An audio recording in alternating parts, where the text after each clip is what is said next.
Well,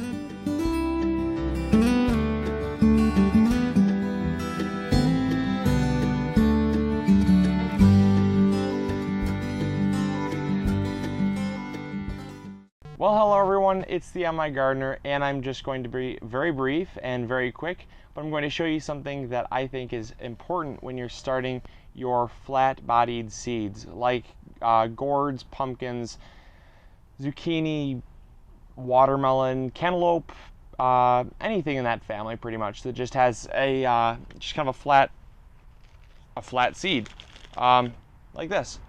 So it's going to be very quick, so come on in close so I can show you this, because I think it's going to help you out with your germination rates. So we just have some of this potting mix here. This is my own homemade mix. It's a seed starting mix, and I do have a video on it, but it's just 1 part vermiculite to 1 part worm castings.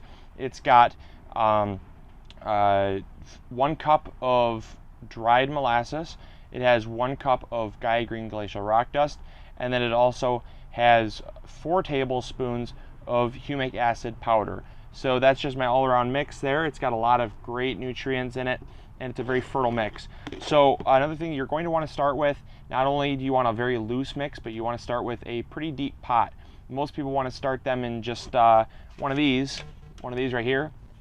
And sure, you can plant more, but look at the difference. Look how much soil, look how much more soil you have.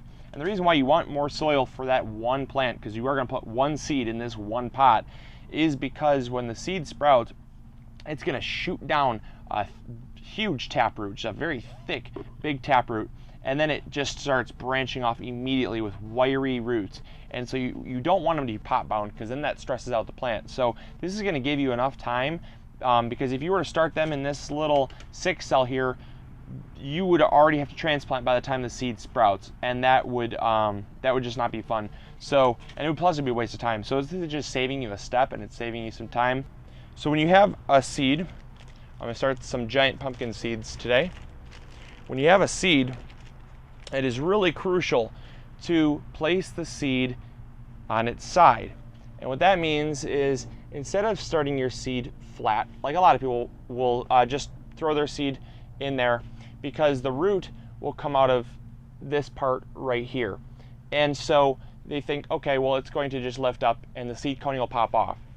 The problem with that is that when you have a seed like this and you have all of this soil on there like that, you have a ton of weight for the seed to be able to lift itself out of the soil and then flip up. And a lot of times it'll stay in the soil because it can't push it up, and it'll rot. So if you find that your seeds are not sprouting, check the way you're positioning them in the soil and just stick them in like that. And that is the ultimate tip that I can give you all for starting your flat-bodied seeds, just because of the fact that a lot of times you have fertile seed, you just don't place them in right, and they don't have enough strength to push out of the soil. So then all you have to do is just push it in a little ways, give it a little tap, cover it up, and then simply take some more soil and sprinkle over the top, give it a watering, and you're done. So that's it. There is really nothing more to it. I know that sometimes the little tips seem the most redundant, but they're also the tips that can make the biggest difference in your garden. So if you only have a few seeds, you want them to obviously sprout. And sometimes it can just be discouraging if you have maybe 1 out of 4 seeds sprout, and it could totally just be in the smallest little thing that you're doing. And so hopefully this helps. Hopefully you have good germination rates, and I wish you the best of luck when you're sprouting your seeds. So until next episode, this is MIgardener reminding you to grow big or go home. I'll talk to you all later. Bye.